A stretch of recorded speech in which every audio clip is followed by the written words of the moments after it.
whatever I do to her is not going to change how I look. I'm still the same person. That's what I get to realize. I'm still me.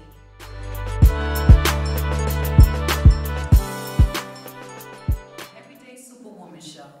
We are honored to have as a guest Ms. Shelnil Walcott, a young, vibrant woman who back in 2005 was a victim of a horrific crime that left her permanently disfigured. But as you will see, it did not break her spirit. Welcome to the show, Shelnil. Thank you. Thank you. Thank you for taking time to come here and sharing your story, your hope, your inspiration with me and my audience. No problem. Do you remember the day this happened? Yes, I do. What day was it? It happened, it was a Tuesday morning. I can remember the time too. It was like 6:30 in the morning. Coming from visit a friend, was at the bus stop. This lady out of nowhere came up. I mean, I'm outside. Why you gonna ask me for a drink of water? So I'm like saying, you know, probably she's local. So, you know, I ignore her at first. She keep touching me. Like, don't touch me. She's like, she need a drink of water. I'm like, I don't have any. I turn back around, still waiting to get a bus. She cleared her throat. I turned around. She threw something in my face, but at first it was cool, like water, but I realized it was acid. So, you know, I started screaming and rubbing. And she threw the other rest in my face and went down my throat. That's all I remember. I fell and hit my head. That's what I remember. Okay, how old were you? I was 16 years old. Yes. Okay, so a woman threw acid on you. Yes. Out of nowhere, I don't know her, I never met her, never seen her before. She just threw it on me. So Shelnil, what I would like for you to do is take us back to that day. To that day. What were you wearing that day? What did you have for breakfast? What were your plans for that day? Well, when I was 16, so I was scandalous. You were scandalous. Okay. I was in a, you know, a nice little pink bottom, a little tube top. I never forgot, I love the suit. And a nice little blazer jacket to go with it. My slippers to match, my hair well done, nails done. You know, I was looking nice. But before I left out, you know, the last thing I told my mother, I could remember, I love you. She didn't want me to go in that kind of area anyway, because it was bad. But you know, I got friends. Right. And they could come see me, I could go see them, no problem. But I think she kind of felt what was going to happen that day, but I just didn't listen. I'm a kid, if I'm up here. And so, you know, I still went, ate. I mean, I just got up, did what I did. My brother got ready to go to school, and I just headed right out. I was supposed to go to work. Didn't even get to go to work. So where did this take place? It happened in Rollington Town. And where is Rollington Town? It's in town. It's in Kingston. Oh, Kingston? Yes. Kingston? Jamaica. Okay, thank you, because there's a lot of Kingstons. We got Kingston here. Kingston, Jamaica was in this. In the island, so it's what's in there, so. Okay. So the first day that you woke up after the attack, I really did not know what really happened to me. I don't know, I could not speak. But all in my mind, I gotta go to work, I gotta go to work, I gotta go to work. But I keep hearing people talking around me. I'm shocked, but I'm not talking. I mean, I'm cold, but I didn't know. I mean, I hear my mother's voice. Okay, let's take it back. Let's go a little slow. Because you just said you were in a coma. Yes, but I didn't know. I wasn't sure what I was into or what I was doing. All I was trying to get it out. I need to go to work. Stop talking about me. I'm right here. Because when it happened, I wasn't sure what happened to me. Because the last thing I remember, I was on my way to work when she threw the thing on me. So I fell and hit my head. I forgot everything. So, take us back once again. She threw it on you. Yes. It felt cool. It felt cool until I started seeing my clothes start falling off me. That's when I kind of realized she threw acid on me. So you knew it was acid? Yes. So tell me, how did a 16-year-old girl know that that's acid? I mean, I don't know, but it's common in Jamaica for people to throw acid on you. Okay. Okay. It's very common. You don't have to do nothing. Somebody could see you, don't like you, think you might be too cute or too uptight for them. They gonna throw acid on you. So this is a common practice. It's very common, and the law don't do nothing about it back home. Okay. I did some research, and I believe the term is called monkey lotion. Yeah, that's what they call it, monkey lotion. Okay, so you saw your clothes starting to melt off you. What did it melt off me? Melt into my skin. What did that feel like? I mean, I can't describe it, but it's worse than hell. I've never been there, but I'm telling you, it is worse than hell. I mean, there's nothing that they could put on me to calm down the burning feeling I had going on inside of me. I mean, I wanted to die after feeling all of that, what I was going through. I really wanted to die. I was literally asking God to kill me right there and then after I fell. That's the last thing I said. To my mother, I love her. I saw my dead grandma. I'm like, God, kill me right now. Because, I mean, that burning feeling, I mean, until this day, I still kind of get the feeling inside me. You still have that? Yeah, I still have that burning feeling inside me. So this happened November 22nd, Yes. 2005. You woke up on what day? Do you remember? Oh, I think I woke up in December. Because it took a while for me to get out of the coma. I could hear people talking about me, saying stuff, trying to advise my mother what to do, what not to do. Mm-hmm. Thank God she didn't give up on me. Right. But you know, they were telling her a lot of stuff, you know, pull the plug. Okay, so the doctors were saying that you're not going to make it? Yeah, because they say the kind of degree of burn I got, they don't think I'm going to make it because I'm not breathing on my own. Because when it happened, she threw the acid in my face, it went down my throat, so it shut on everything. Okay. So they wasn't sure I was going to breathe on my own, do anything on my own. So they told my mother, you know, pull the plug. Okay. Forget about Did it. she pull the plug? No, she did not. Thank God she didn't. Okay. I heard my mama cursing them out. Yeah, she cursed out the doctors because they were really pushing her hard to pull the plug. They even sending my aunt to tell her, pull the plug, and she didn't pull the plug. She said, no, if I'm going to be a vegetable, she's going to be there for me because I'm her kid, I'm her baby girl. Right. Yeah. So you woke up December. Yeah, I woke up in And when you December. came to, who was the first person that you saw? My mother, I woke up to the voice of my mother. Okay. When I opened my eyes, the doctor was like, nah, she's not awake, you know. Tends to happen when you're in a coma, you think you're awake. So I'm like blinking. I mean, I could not speak because the thing was in my throat. So I'm like blinking. I'm awake. I'm moving my hands. But I only could move my fingers, I should say, not my hands. Because I was so badly burned, I could not move. Just my eyes and my fingers and my toes. Okay. My whole body was like, it wasn't mine because I couldn't feel it. Just this burning sensation, this dead weight. Just could not move. So I'm moving my fingers. She's like, yo, she moving. It's like, no, she's still in a coma. She probably remember what she's going through, and she, like, you know, someone like this, I need a pen. So my mother recognized what I was saying. Not gonna lie, I wrote something rude on the paper to the doctor. And she gave it to the doctor. She said, yeah, that's my baby girl. Because she could not recognize me. Right. Because she said she found it hard to identify me when it happened. Because see my complexion, and I was black. Okay. And swollen. Okay. She said the only thing that could identify is my hands and my feet. That's the only part of my body that wasn't burned. Okay. So that's the only thing she was identifying me. So when I wrote on the paper, she was like, yep, that's my baby girl. Because he was being determined to my mother pull the plug to kill me. Right, right. So it got me upset. I wanted to curse his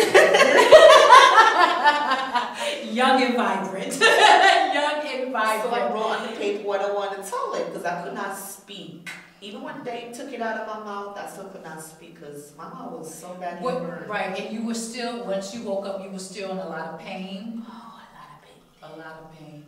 Because, I mean, mind you, I still didn't know what happened to me. Okay. You didn't remember? It took me a while, I don't remember, but I think I was in denial. Okay. Seriously, I was, because I didn't want to admit that, yo, I got burned with acid. No, not me. Because I'm a girl, I don't mess with people. I'm a friendly person, I say hi. If I don't like you, you're not going to get a hi from me. I'm going to be real. I will look at you when I go my way, but, you know, my spirit said, y'all say hi, I'm being friendly to you. So I was kind of in denial, though. Okay. So when you was given the mirror for the first time, Now, they took me to the bathroom for the first time when I was at the hospital. I remember looking in the mirror and saying, that's not me. I literally said, that's an alien, because that's not me. So what did you see? I saw somebody I never seen before, I never recognized the person. And I did not like what I saw. I literally punched the mirror. I broke the mirror. Okay. I did not like what I see. I mean, it was hard because I was 16, I was young. Yes, yes. It was so hard for me to look at the mirror. It took me like a year though to really love who I am right now. It took me a while, a year literally. Outside, I was in a little corner by myself. I want nobody to look at me. Because to me, I'm from a different planet. Because people do treat me like that way. Yes. They see me, they're run. I'm like, what's wrong with me? I'm still the same person. I might look different. It used to break my heart though. It still kind of do until this day break my heart. So what do you do to when people do look at you that way? I say to myself that I'm insecure because I'm comfortable with who I am. This is me, and I'm loving me. I am loving me. I'm very outgoing and very outspoken. So if you say something, I can say from A to Z to you. There's nothing you can say to me I haven't heard. It's not going to break my spirit either, so say whatever. Okay. So I know you had to have constructive surgery. How many surgeries have you had? I've done like 7 here and like 7 back home. Okay. So in all I had like 14. I mean, I still have a couple more to do, but after giving birth to my son, I said to myself, that's it. It's not about me no more. I'm who I am. Who don't love me for who I am. What did they do? What did they have to reconstruct? Well, basically, I had no eyelids, so they had to reconstruct my eyelids. Oh, okay. Yeah, Put your hair back so they can see both eyelids. They did a good job. The doctors at Nassau, Long Island Community Center did a good job on my eyes. Thank you, guys. I had no eyelids. All you can see eyeballs.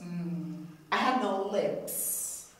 Okay. My mom was down here. I had no lips. I had my nose, the hole in my nose was so small I had to reach my mouth. Now I can reach my nose. Oh, you can't breathe it. Okay. Yes. I'm a regular person back again, people. You're always a regular person, always. Wow, you're so inspiring to me. You mentioned you have a son. Yeah, my little chunk monk. He's a handful. Yes. So you were able to go on and to find a mate. Yeah, and thank God he do love me for who I am. He hates when I wear makeup and do all this crap with myself, he say. I'm like, it's not crap, I'm trying to look nice. Tell him it's just being a woman, because it got nothing. Yeah, that's just what we do, He's like, with all that makeup, put all those extensions, I'm like, leave me alone. When you go to the barbershop getting all pretty up, I ain't say nothing. Then he takes the whole day at the barbershop. Okay. So when you met him, what was his first reaction to you? He was a little troublemaker the day I met him, because I cursed him out the day I met him. Okay. Yeah, I thought he was going to be smart, because guys mostly be smart the first time they see me. When they see me, they don't see me, they see the body, because I notice they like the body, they like the shape. But I don't want them to like me for the shape and the body. I want them to like me for me. Yes. So when I saw him the first time, he says, no, he's like, come here. I'm like, who you talking to? Good. So I start cursing him at the same time. I calmed down, tried to get to know him. I realized he's a nice guy. I mean, he wasn't scared to go nowhere with me. Nothing. He took me out, showed me places, and we're still together this day. Great. Was he your first boyfriend since the incident? No, when I first came here, I was with another guy, but he was kind of local. Now I'm asking you all these questions to let you ladies know, because there's so many women. Oh, there's no men around. There's no. And here's Miss Shelnil, or say, no, that was not my first. It was my second. So what happened to the woman that attacked you with this acid? She's here, right here in New York. I met her a couple of times. She don't even know it's me she's talking to. I met her when I got pregnant. I met her after I had my son. She came to me and told me I got a beautiful baby boy. Okay, wait. I gotta stop. I have to stop you right now. So the woman that put an acid on you, you have seen her. Yeah. She's here in New York City. She's here. Okay. Yeah, I seen her before that though. I tried to get her locked up. Okay, so explain that to me. How Yeah, you? so when I first came to New York, first time I came to New York, I was living in Brooklyn, on Georgia, right, East New York. I see this lady walking by my window. I was on the second floor. I'm like, look through the window. I'm like, isn't that the person who burned me with acid? So I called my mother. My mother's like, you sure? I'm like, Ma, I could never forget a face like that. That's a face of evil. She's like, okay, call the cops. I said, call the cops. I don't got no proof. It happened in Jamaica. So I called the people who was in charge of the organization who was helping me. So, you know, I called her. She called somebody, the FBI. You know, I picked her out. I tried to get her locked up. That's the first time I tried to get her locked up. They let her go because they say there's no proof of it here. The second time she was having a party, she gave her flyers. Somebody gave me the flyer. I like, look at the flyer. I'm like, yeah, this is like that burned. It's like, how you know? I'm like, I could never get a face like that. I took it to my mother again. She called the people who was running the organization. They called the FBI again. They hold on to her like for a week. Try to get the documentation from Jamaica to get her locked up. The police back home didn't send her the FBI documentation. So they had to let her go again. I go back and start again when I was like 8 months pregnant. Tell me I'm gonna have a beautiful baby boy. Do you even know who you talking to? Okay, I gotta stop you. So now you're talking with this woman. Yeah, I'm talking to her. And you're looking right. her I'm trying to get her to know it's me. The person who burned acid, but she's not getting it. Okay. Do you let her know that you are the girl that she threw the acid? No, why? You have to tell me why. You have to tell me why. She did the crime. She know what she did. And you did that to me and you don't recognize me? Come on. Is she mentally ill? Is there some other things going on? This is just really blowing my little head here. Like it really is? I don't think she's ill because the stuff she did and the way she went about it, she's not crazy. She knew what she did. Okay. And I want her to know it's me, but she's like, I think she's in denial though. When she see my mama, she run. And she see me with my mama. People say, oh, that's the lady daughter. So she know who I am. She's just in denial. I think her conscience is in her. So she's trying to get And she's gotten off scot-free. Scot-free. Why she's not locked up? Because at the time when she burned with the acid, at the time I'm the only person could identify, but I was in a coma, so she fled the country and came here. So by the time I was out, I identified the person, everything, she already left the country. This is very, so, and then you come to Brooklyn, and she's here in Brooklyn. What message you think God was giving you? I don't know. At first I said to myself, he want me to get her. I'm like, yeah, he want me to get her. He went a year without me finding that lady. A year. When I see her, I'm like, oh, you want me to get her? All right, I'll call my mama, because my mama is crazy. Right. Because my mama would tear her up if she saw her, literally rip her apart. Right. Because she tried it so many times to rip her apart. I'm like, Ma, if you do, you're going to go to jail. She going to get scotch-free again. So, you know, I'm like, Ma, leave it alone. But when it happened, I'm like, yeah, he want me to get her. But she keeps slipping through the cracks. Right. So I'm like saying to myself, you know what, I'm going to leave it alone. Her day going to come. I'll leave it alone. Wow, and so you see this woman, and you look at her, and she... Once again, I have to ask, what goes through you? The first time I see her, I just want to rip her apart. Now, when you see her, if you see her today, what do you feel? I don't feel nothing towards her. I feel forgiveness. I forget about it. Wait. You talk so fast, Shelnil. You forgiveness. Yeah, I forgive her. It already happened. It's been like, gonna be 6 years since I got burned. I moved on with my life. I mean, whatever I do to her is not going to change how I look. I'm still the same person. That's what I get to realize. I'm still me. It shine on the outside. So if you don't like me for who I am, go to hell. One last question. Were you ever angry at God? I was. The whole year after it happened, I was so angry. Like, why me? I mean, I don't trouble nobody. I go about my business. If I say hi to you, you lucky. If not, well, just as how it is. But you know, I'm a type of person. I'm an inside girl. I don't go out. I was raised that way. I say if I don't got nothing to do outside, until this day I'm that kind of person. I don't go outside if I don't have to. So I'm like, I'm not a street person, so why is she gonna do that to me? I never met her, so why me? But I think sometimes they say things happen for a reason. So I'm not gonna question it no more. It happened, and I'm free. I'm loving my life, and just gotta move on. So what are your dreams and your goals right now? Right now, I'm stuck in my chunk-a-monk. Your baby. Chunk-a-monk. So right now, I'm just trying to be the best mother I can towards him. You know, my mother was she's still a mother to me because I was still kind of my mother to do anything. Yes. She's still dreaming like a baby. I think probably because I got hurt. Like, I'm not a mother. She's like, you're still my baby. All right, calm down. Right. Calm down, mommy. You know, just want like to be a mother like my mother was. Always there for me. So what I'm trying to do right now, always be there for my son. Is there anything you would like to share with the audience? Any inspirational words? Wisdom? Well, I would just say, regardless what happened to you and how you look, you're beautiful on the inside. When somebody see you and laugh at you, they're ignorant and they're insecure. Because they're ashamed of how they're looking. I'm not. If you don't like me for who I am, literally go to hell. Right. Well, thank you, Shelnil, for coming on the Everyday Superwoman Show. We will have her back. We will definitely have her back so she can share some more of that wisdom and that spunk with us. My name is Walcott, and I got my S on my chest.